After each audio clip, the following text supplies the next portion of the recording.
Assalamualaikum Pak Ustaz. Waalaikumsalam warahmatullahi wabarakatuh. Assalamualaikum Anji. Waalaikumsalam Pak Tung. Alhamdulillah.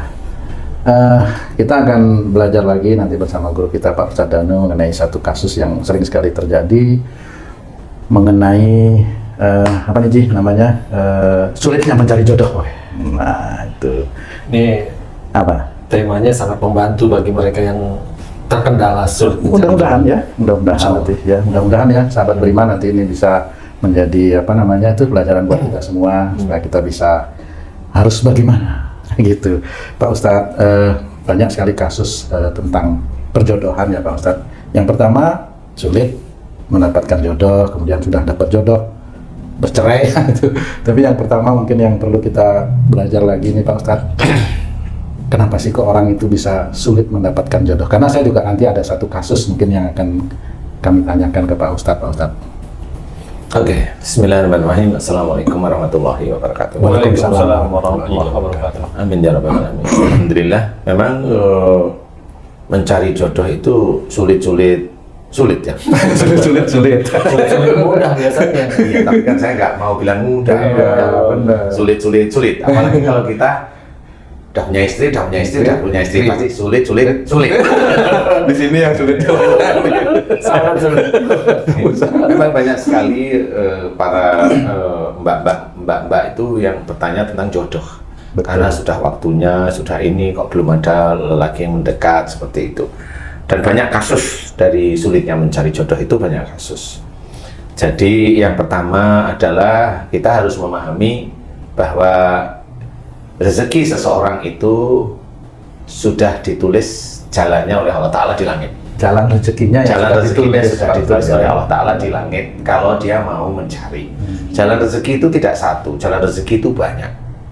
Sehingga kalau Allah menulis jalan rezeki semua orang, itu percuma orang itu diturunkan Quran. Percuma Allah itu menurunkan Rasulullah Muhammad SAW sebagai penyempurna akhlak. Karena semua sudah diatur. Di Lauh Mahfuz kan gitu. Jadi percuma. Nah, sebenarnya Lauh Mahfuz itu adalah tempat rahasia. Tertulis memang itu rahasia. Jadi tidak ada orang yang tahu istilahnya. Tapi kepanjangan Lauh Mahfuz itu sebenarnya ada dalam Quran. Jadi di Quran inilah banyak takdir-takdir yang sebenarnya Allah itu menceritakan sudah dalam Quran, cuma banyak sekali yang orang Muslim khususnya tidak banyak yang tahu atau faham. Nah, umpamanya wafis sama rizqukum wa ma tu'adun. Di langit ada jalan rezekimu dan apa yang dijanjikan Allah kepadamu. Jadi kalau istilah di langit ada jalan rezekimu, memang ada, tapi ini masih ngambang. Dan apa yang dijanjikan oleh Allah Ta'ala kepadamu, dijanjikan oleh Allah Ta'ala di Lauh Mahfuz ini sebenarnya apa dijanjikan? Banyak. Baik suatu nikmat yang diperoleh manusia di bumi maupun musibah yang diperoleh manusia di bumi, itu yang dijanjikan oleh Allah Ta'ala di situ. Sama seperti yang di dalam Quran. Jadi kalau di dalam Quran juga sama. Ma sabaka min hasanatin fa min Allah wa ma sabaka min sayyi'atin fa min nafsik.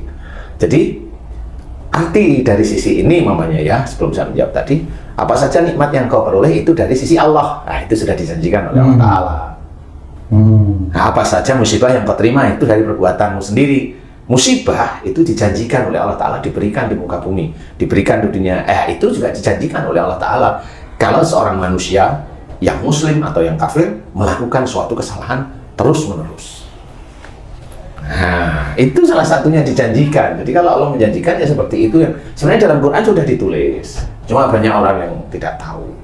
Nah, bagi orang-orang tertentu yang dijanjikan oleh Allah Ta'ala ada juga sama. Bagaimana dia dijanjikan nanti di neraka dan juga dijanjikan oleh Allah Ta'ala di surga. Kalau di dunia seorang itu selalu nakal terus, ya nanti dijanjikan masuk neraka. Sama tertulis dalam Quran. Kalau orang tersebut itu ngikutin perintah-perintah Allah, ya insya Allah dijanjikan masuk surga. Itu dijanjikan namanya. Nah, bagaimana cara mendapatkan jalan rezeki ini turun kepada seseorang wanita? Entah itu mbak-mbak, entah ibu-ibu muda yang baru pisah, mas-mas muda yang jomblo. itu sebenarnya cara jalan rezekinya ya harus diketahui. Allah menceritakan dalam Quran, innahum kanu qabla dzalika muhsinin. Sesungguhnya mereka di dunia selalu berbuat kebaikan. Nah, kebaikan inilah harus diurai apa saja, ya sholat, ya puasa, ya baca Quran, ya, dan ibadah-ibadah madah, istilahnya ibadah wajib lah istilahnya yang harus kita kerjakan. Kalau bisa sunnah tambahkan, monggo, itu lebih baik. Bukan lebih baik, itu tambah baik istilahnya. Kemudian apalagi berbuat baik itu di dunia apa? Kalau yang paling dekat dengan kita siapa? Kalau sudah punya orang tua, saudara, ya berbuat baik di situ lingkungan itu. Dengan orang tua, hormat, berkata yang baik. Jangan sakiti hati orang tua. Kalau orang tua sakit hati, pasti Allah itu tidak terima istilahnya, ya. Nah, itu tidak boleh. Nah, salah satu yang menjadi acuan itu berbuat baik di dunia. Nah, bagi mbak-mbak, bagi mas-mas, berbuat baik di dunia itu ya salah satunya itu sholat tertib, jangan sakitin orang tua. Kalau pada saat ini itu saya nggak nyakitin orang tua saya, udah berapa bulan, berapa tahun, baru sekitar setengah tahun ini ya. Kan baru setengah tahun, nggak tahunya bertahun-tahun ini ngamuk aja sama orang tuanya ya.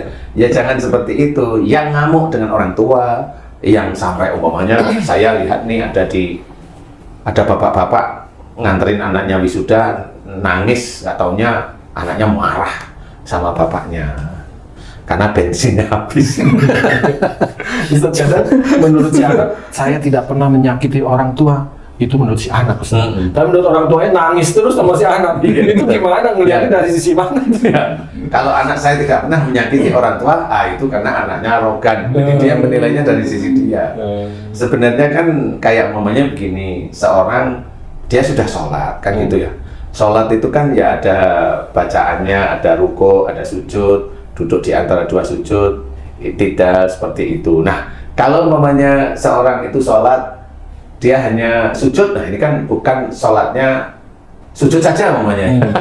Itu kan bukan sholatnya, ajarannya bukan, nggak bisa dikatakan sholat penuh. Jadi istilah bukan ajaran Rasul Muhammad lah ya, seperti itu. Jadi tetap ada acuan untuk bisa dikatakan bahwa anaknya ini tidak menyakiti hati orang tuanya, itu ada acuan, ada standarnya. Jadi tidak dari dia sendiri.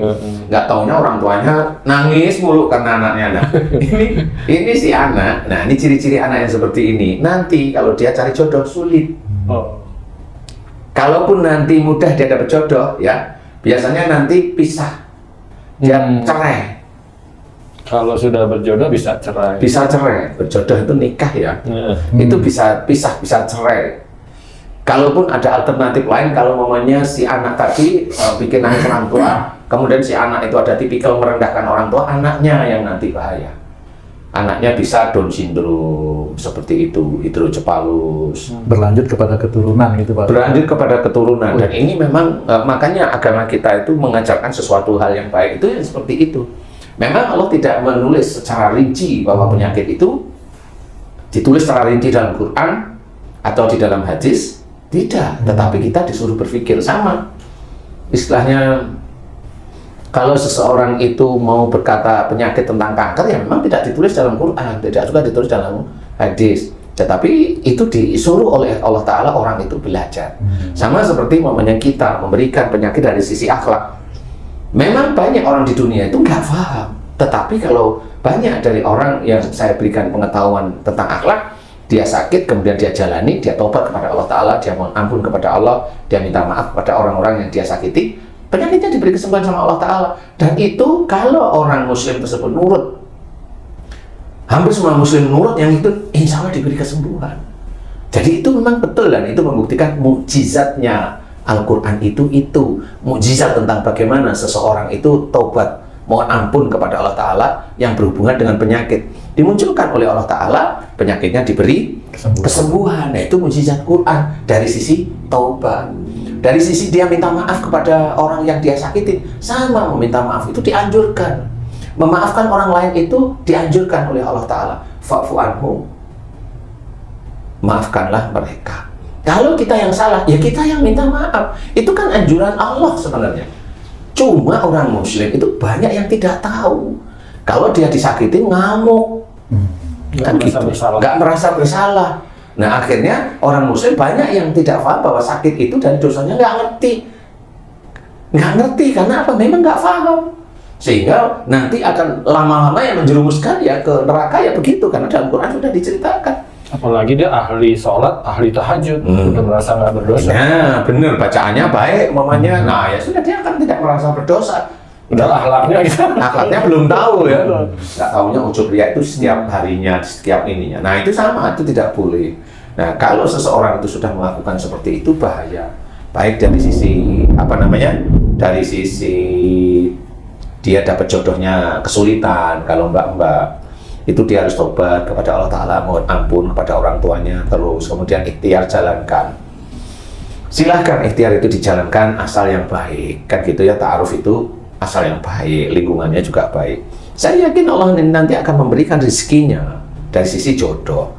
Dan juga teruslah memohon ampun kepada Allah Ta'ala, teruslah meminta maaf kepada orang tuanya, agar jodoh yang dia dapatkan itu bisa langgeng beneran, seperti itu. Nah Ustaz, kalau yang dikatakan sulit mencari jodoh kebanyakan kan dari wanita-wanita muda nih yang belum dapat jodoh. Padahal keresahan itu bukan dialami oleh si wanita ini. Kadang sering juga orang tuanya resah juga. Anak saya belum dapat jodoh. Nah, apa yang harus dilakukan orang tua untuk membantu anaknya ini dapat jodoh? Apakah dikenal-kenali? Itu kan ikhtiarnya. Ikhtiar lainnya apa tuh Ustaz? Ikhtiar lainnya itu tadi. Kalau saya menganjurkan dari sisi syariat Islam, yaitu nanti akan mendapatkan kok kalau saya, karena banyak yang sudah seperti itu, nanti akan mendapatkan. Dan bagi wanita-wanita yang sering jengkelan sama orang tua, memang agak sulit. Jadi ya harusnya kalau umpamanya yang bingung orang tuanya, ya normal loh, namanya juga orang tua ya. Ya kalau saya punya anak wanita, ya mikir anak wanita saya itu besok jodohnya siapa, kan nggak ngerti juga. Mungkin karena dibandingkan dengan laki-laki lebih nggak terlalu resah, karena wanita itu kan biasanya umumnya umur batasannya tuh 40 tahun. Kalau udah batasan apa nih maksudnya? Reproduksi. Kadang gitu kan. Ya. Kadang kalau dokter-dokter tuh menyarankan di atas 40 jangan gitu kan. Apakah karena itu sehingga ada ketakutan gitu? Ketakutan seperti itu atau gimana? Kalau orang tua banyak masalahnya, kalau masalah reproduksi nggak paham deh. Yang jelas itu nggak laku-laku itu malu. Malu ya, sosial, secara sosial. Bukan cewek aja itu, yang laki juga gitu. Anak saya laki juga, saya juga mikir gimana jodohnya itu nanti gitu. Bentar. Kamu laki kamu pikirin. Iya. Ya, harusnya yang perempuan yang kamu pikirin itu. Yang perempuan juga, yang laki juga. Akhirnya kamu ngomongnya yang laki dulu. Karena yang perempuan aja udah ngomongin. Seolah-olah yang laki itu gampang. Udah tadi saya kagak patung ya, maksudnya saya nyambal aja. Jadi kalau laki-laki memang agak tidak terlalu dipikirin.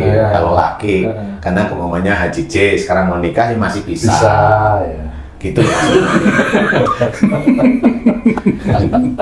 Emang ada rencana mau nikah lagi J? Karena saya yakin ini banyak ibu-ibu muda yang nggak punya suami itu. Kalau itu ibu-ibu muda jangan nanti ya. Dan ini kalau lihat Haji C itu gregetan gitu. Ini kayaknya suami idola deh. Aduh, apalagi ada lagu yang viral itu Bang. Jadi memang harus kita ketahui bahwa berbuat baik itu sebenarnya penting, sangat penting sekali. Kalau itu doanya nggak usah yang aneh-aneh. Doa itu contoh namanya seperti ini kalau untuk jodoh. Ya Allah, aku mohon kepadamu, bagi mbak-mbak nih, bagi mbak-mbak doanya nih, aku mohon kepadamu, mudahkanlah dalam waktu yang tidak lama. Aku menemukan jodoh seorang laki-laki, itu kalau mbak-mbak, kalau laki-laki seorang wanita, kalau mbak-mbaknya seorang laki-laki yang seiman, yang sekufu, yang soleh, yang bertanggung jawab dunia dan akhirat. Cukup. Boleh nambahin dikit, bolehlah. Nambahin tidak malu-malu, diajak kondangan boleh. Yang laki-laki juga boleh seperti itu ya. Ini hanya bercanda, tapi ya silakan, itu bercanda aja. Nah, disitulah sebenarnya doa itu hanya seperti itu. Nanti wanita doa kayak dibacakan surat Yusuf. Iya. Lah kan repot nanti. terlalu datang. Itu bagi anak yang untuk mendapatkan jodoh. Kalau orang tua doanya seperti apa? Ya sama seperti Sama. itu, cuma dibalik aja, ya Allah berikan kepada anakku waktu yang tidak lama. Anak perempuan nih, Iya. anak perempuan jodoh seorang laki-laki kan sama ya, Sama. laki-laki yang seiman, yang sekufu, sepantaran bagaimana Allah itu melihat, yang soleh, yang bertanggung jawab dunia dan akhirat. Apakah Amin. orang tuanya juga harus minta maaf sama anaknya setiap hari gitu kan? Kalau orang tuanya memang nggak salah, nggak ada masalah. Tapi kalau orang tuanya hobinya salah, bikin masalah di keluarga, ya memang sepantasnya lah seperti itu. Karena cara Allah itu nanti menguji keluarga itu nggak cuma dari anaknya sendiri. Bisa aja kalau orang tuanya memang arogan, emosional, mau menang sendiri, anaknya bisa aja nggak diizinkan nikah sama Allah. Biar belajar orang tuanya. Seperti itu. Jadi banyak hal cara Allah itu menggiring agar hamba-hambanya yang muslim itu taat. Sebenarnya kan seperti itu. Yang akan memberikan jodoh siapa? Allah. Tetapi orang tuanya dengan anaknya itu selalu nyalain. Akhirnya anaknya nggak nyalain orang tuanya, nggak ketemu semuanya. Kalau anaknya gara-gara kamu sih, kamu nggak pernah nurut sama orang tua, nggak pernah nurut sama papa, nggak pernah nurut sama mama. Lah kan yang lain. Nanti kalau anaknya balas, lah habis papa sih dulu begini, lah kan nggak selesai. Kusut jadi Lah, nggak kusut sebenarnya. Nah itu orang tuanya nggak paham, bukan kusut kalau saya. Banyak juga Ustaz, anaknya minta maaf, orang tuanya jadi malah apa istilahnya merasa benar jadi. Dulu sih marah sama orang tua. Nah itu jurusannya Tung itu yang paling hafal tuh itu. Jadi anaknya mau Makanya nurut sama papa gitu. minta maaf tiap hari jadi malas gitu. Iya, nah, itu tuh bisa jawab itu. atau kadang-kadang begini, udah saya maafkan. Jadi kalau itu masih tidak apa-apa. Tapi kalau minta maaf, makanya nurut sama papa enggak. Padahal kalau dirunut papanya juga banyak salah. Nah, ngapain dia ngomong seperti itu ya? Kalau sekarang udah nggak ngomong gitu, Pak. Ngomongnya gimana? Diam. Kan ngomong salah nanti kalau Udah ngomongnya gimana sih? Ya, Bapak juga salah, maafin ya. Gitu sekarang. Kalau memang ingin langsung istilahnya nembak itu pada sasaran, ya ngomong masalahnya di mana. Anaknya maksudnya Pak. Bapaknya. cara seperti apa Ustaz? Loh, Iyalah kan namanya kalau sakurat itu kan gara-gara itu mengatur keluarganya serius. Nah kalau memang bapaknya salah, ya bapak minta maaf. Yang mana nih minta maafnya kan gitu. Iya. Harus serius di titiknya itu tuh. Yang pernah menyakiti kamu. Padahal salahnya sama mamanya, anaknya jengkel. Karena mamanya cerita sama anaknya. Nah itu jadi gitu tuh. pernah Ustaz, tetangga saya anaknya belum dapat jodoh. Dia cerita istri saya ngajak anak saya ke pengajian, anak saya nggak mau. Ngapain ngaji sama ibu-ibu katanya? Kalau mau dapat jodoh ya sama Bapak-bapak. apa Anak-anak muda lah, ya. ya. Padahal istri saya bilang, kata teman saya, kan ibu-ibu itu kan Anaknya punya juga. anak. Iya. Gitu. Kata siapa Teman saya, istri teman saya. Istrinya. Gitu. Kok saya dengarnya kata istri Istri saya. saya. Bener ya tuh ya? Bener. Oh iya, nggak salah berarti saya. Istri saya. Ya memang itu namanya ada gengsi, ada arogan, ada keminter Di anak di anaknya. Nah disitulah sebenarnya anak perempuan kan maksudnya. Nah, padahal ibu-ibu juga banyak anak laki-lakinya. Kalau dia datang tertib baik, nanti ibunya seneng. Kamu udah punya suami belum? Kok masih muda? Belum, Bu. Kayak gitu. Gitu. Akhirnya kan bisa kan. Tapi kalau udah, wah ibu-ibu mulu. Udah nolak dulu anaknya ya. Nolak dulu. Maunya langsung aja ya. Padahal kalau itu ada bapak-bapak, ya. Kesempatan. Ya, insya Allah kurang lebihnya seperti itu. Doanya juga seperti tadi. Kurang lebihnya aja. Kalau mau doa yang lain silahkan. Tapi kalau menurut saya doa itu disesuaikan dengan kita. Biar tidak terlalu tinggi seperti itu. Kalau jodoh ya kita manusia biasa masih salah. Banyaklah bertobat pada Allah Ta'ala. Banyaklah bersyukur pada Allah Ta'ala. Kemudian baru memohon pun jangan yang aneh-aneh. Kalau jodoh ya nanti mohon dicepat-cepat mendapatkan jodoh yang seiman, yang sekufu, yang soleh, yang bertanggung jawab dunia akhirat. Selesai. Karena apa? Itu mohon dunia tapi juga untuk akhirat. Jadi jangan berikan aku jodoh ya Allah cowok yang ganteng dan kaya. Artis biasanya. Kalau nggak itu nyerempet di deketnya adiknya artis. Saya dengar kemarin itu ada yang dilamar orang Turki nggak taunya bohongan. Wah. Seperti itu. Jadi ya itulah yang namanya harus berhati-hati. kita harus mendidik anak-anak kita agar berbakti pada orang tua.